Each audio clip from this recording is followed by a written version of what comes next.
Hey, what's going on, everyone? Welcome to the Jared Report, where we discuss everything pop culture from movies to TV shows. So, let's talk Obsession. I think last time I checked on Rotten Tomatoes, it was sitting at a 95%. Everything I've heard about this movie was nothing but positive, and I'm happy to say I loved it. It lived up to the hype, and I'm super excited for the rest of 2026. I feel like this is going to be a really good year for horror. We had The Mummy back in April, which was pretty good. I thought it was a solid movie up until the end, which kind of lost me a little bit, but still overall, really enjoyed it. This movie, Obsession, which was a 10 out of 10, I loved everything about it. And then we have Backrooms at the end of May, which looks pretty good. And then in the summer, we got Evil Dead Burn, which looks amazing. And to top it all off, we have Resident Evil in the fall. So, if you have not seen or heard about Obsession, this movie is a supernatural psychological horror about a music store employee, Bear, who secretly loves his longtime friend, Nikki, and he becomes in the possession of a mystical object, a one wish willow. And with that mystical object, Bear ends up making a wish for Nikki to fall in love with him. And it comes true, but in a very terrifying way. Nikki becomes violently and unnaturally obsessed with Bear. So let's get into it. I'm going to be discussing spoilers and a breakdown of the movie. So if you've not seen Obsession, now is a good time to stop the video and come back. Now, the movie opens with Bear awkwardly practicing ways to confess his love for Nikki, and we kind of get an insight into the character that Bear is. You can tell from the start that Bear has no self confidence, and it's something that really gets on my nerve about his character throughout the film. He's a wimp. He can't say what he means. He doesn't have the balls to say things in certain scenes. And this first scene really gives you a good glimpse into the character that Bear is. And don't be fooled, Bear is the villain of this story. So, after that scene where he's practicing ways to confess his love to Nikki, Bear ends up having a conversation over the phone with Nikki where she was discussing how she had lost a crystal necklace, which really leads us into the story of Obsession. After hearing that Nikki had lost her necklace, Bear ends up going to a local shop in town where he tries to find a replacement. But ultimately, this is where he finds the mystical object, the One Wish Willow. And he ends up getting it, kind of, I think, as like a gag, like a little funny, silly gift for Nikki. Oh, and there is a scene once Bear gets off of work, comes home, and he finds his cat had gotten into a whole bunch of pills and ended up dying from the incident, which kind of foreshadows some of the ending in the movie. But anyway, Bear gets this One Wish Willow. Then we cut to the trivia scene where we get an insight into Bear's friend group, which consists of Nikki, his friend Ian, and another friend, Sarah. From this trivia night scene and the couple other scenes in the beginning of the film, you can kind of see how Bear is emotionally dependent on Nikki, even in their phone conversation where she was letting him know that she was putting her 2 weeks in at the music store. You could see how distraught Bear gets and how dependent he is on this relationship. And we also get a small glimpse that Sarah secretly likes Bear, which I will discuss a little later. After trivia night, Nikki wants to go home. No one wants to take her home. Ian and Sarah are still ready to kind of party the rest of the night. So this is kind of Bear's opportunity that he thinks and he takes, and he ends up driving Nikki home. And again, we see once he drops Nikki off, just that lack of confidence that Bear has. And even when Nikki gets out of the car, she straight up asks Bear, "Do you like me?" And he still, in that moment, could not come out and say that he liked her. So, as Nikki goes to leave, Bear pulls out the One Wish Willow. He forgot to give it to Nikki, so he breaks it out, just says fuck it, and ends up making a wish. And he wishes for Nikki to love him more than anyone else in the world. And in an instance, Nikki changes. She comes back to the car, doesn't want to end up going in by herself, and ultimately asks for her to come home with Bear. And when they get home, we get to the scene where Nikki and Bear end up kissing. And this is kind of one of the first signs that you see that something is seriously wrong. It's almost like the real Nikki comes back to it. She glitches and realizes what she's doing, kissing Bear. And she just jumps out of the bed and freaks out. And this initially ends up freaking Bear out, but this is another moment that we get to see that Bear is the villain here. He just kind of ends up going along with it. And ultimately, the obsession becomes suffocating. There's the scene where they're at dinner and Bear gets up to take a phone call, and you can kind of see Nikki creeping around the corner trying to see what he's doing. She follows Bear around. She freezes when they're separated and freaks out. There's even that one scene where Bear leaves to work and it just cuts to Nikki peeing herself, which you can kind of see that Nikki's not in control of what's going on here. And things start to slowly get creepier and creepier. I mean, there's that one scene where Bear wakes up and it seems like Nikki's not in the room, but you can like see something in the corner, and she ends up just doing this weird thing where she goes and grabs a pot, and I don't know, just it was creepy. It really was. Then throughout the film, Nikki slowly gets more violent with herself and with others, which I'm going to talk about in just a sec. So Bear and Nikki, they end up dating. Bear's friends, Ian and Sarah, end up kind of confronting him. There's even that scene in the music store where Sarah is talking to Bear, and she even kind of slips up and is like, I just hope she's not trying to hurt you. And here's another, just weird thing. Bear ends up eating the sandwich that Nikki made for him. And I feel like if I was eating a fucking nasty dead cat sandwich, I feel like I could taste the difference that something, is off with the sandwich. And Bear's just eating it through the scene, and he doesn't realize until towards the end of their conversation that this is the fucking cat that died at the beginning of the film. But again, we see the villain of Bear because he is confronted by his friends and he still ends up hiding the truth. He slowly starts to understand what's going on here. And Nikki is ultimately the victim of this whole story. She slowly starts deteriorating, having these scream outbursts. She's hurting herself. She has these emotional breakdowns. And there's scenes throughout the film where Nikki is almost pulled to the shadow, and they do a lot of shots of her talking while you can't see her body. It's just complete darkness. She has a distorted voice.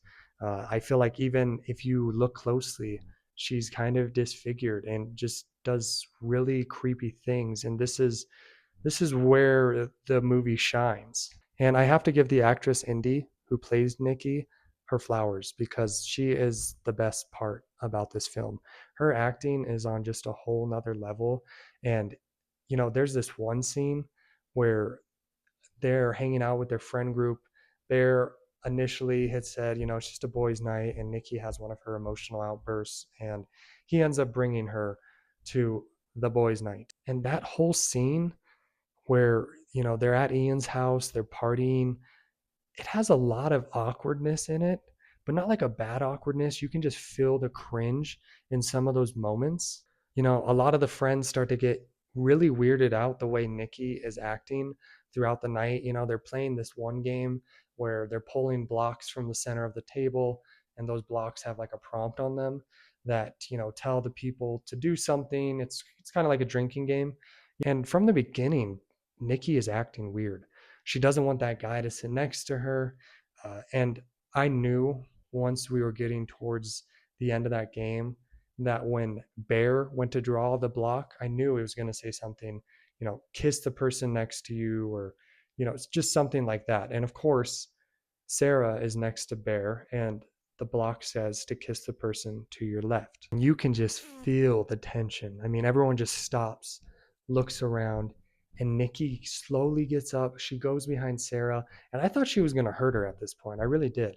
But she just pulls the chair out slowly back, gets next to Bear, and kisses him. I mean, it was totally, it was cringe, but it was a great scene. I can't remember if it was before that or after that, where the real Nikki kind of shines through and has this whole weird poem about sleeping with her brother.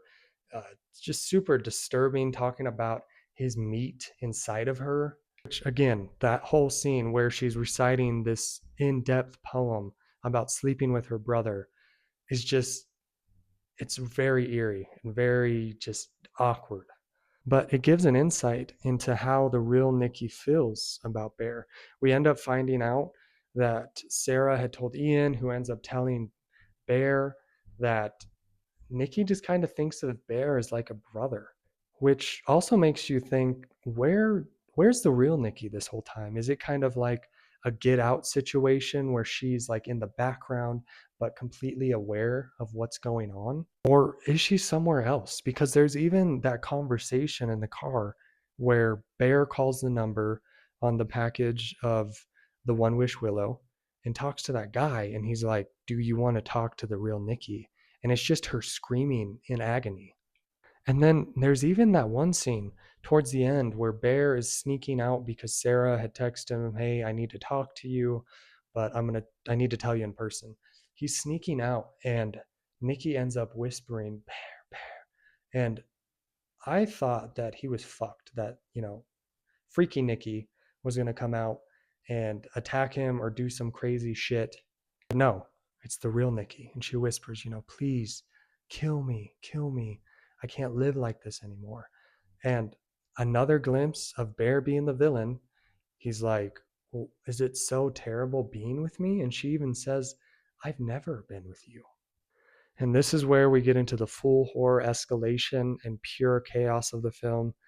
Bear just ends up leaving and he ends up going to talk to Sarah.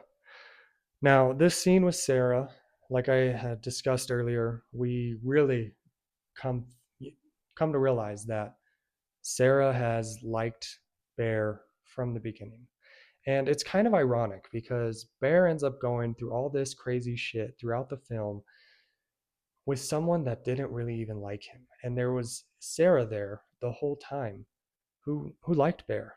They could have had like a real natural relationship, but Bear was selfish, made this wish, and ended up just playing along with it. But anyway, Bear and Sarah are there talking, about one of her acceptance letters. Uh, the scene is very peaceful. There's music playing in the background, and I knew something bad was going to happen.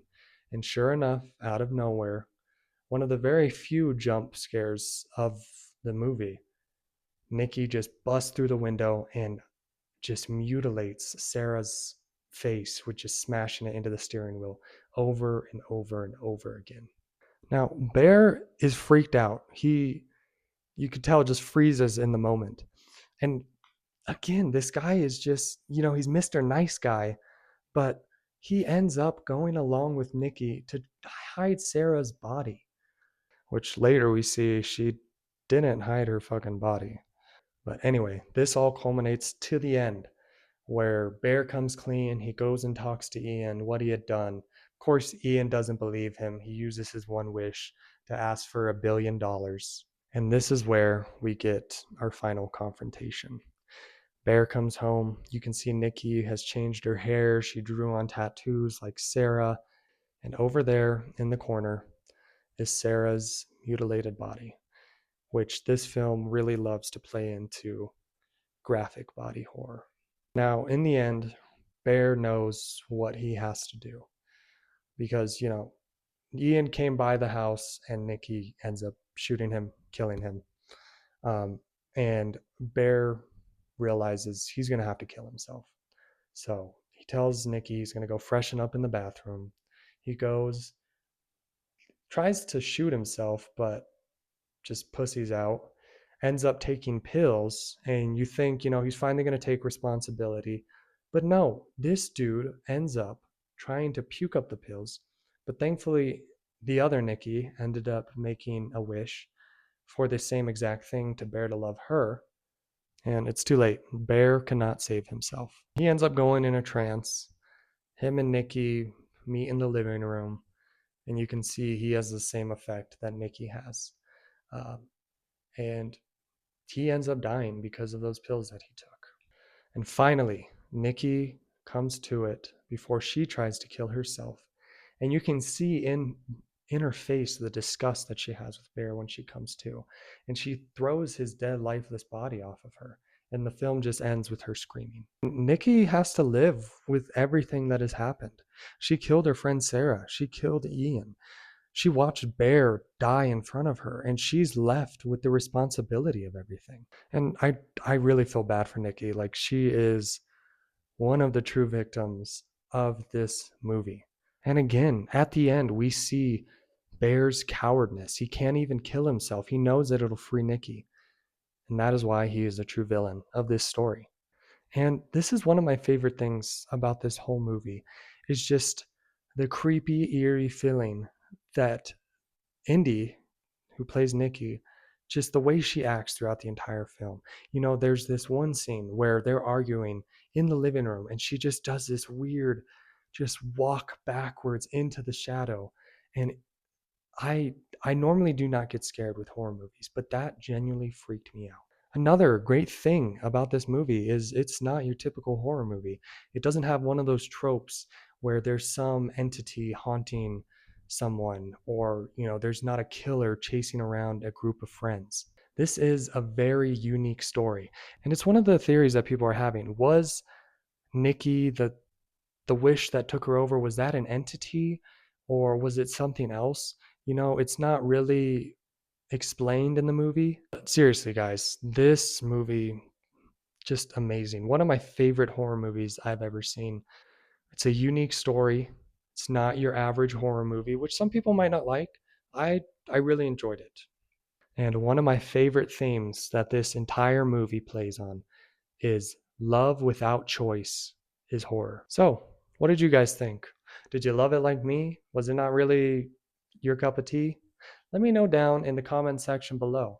And hey guys, this is a new channel. So if you like what you're seeing here, go ahead and hit that subscribe button so you can see more content like this. Adios, my friends.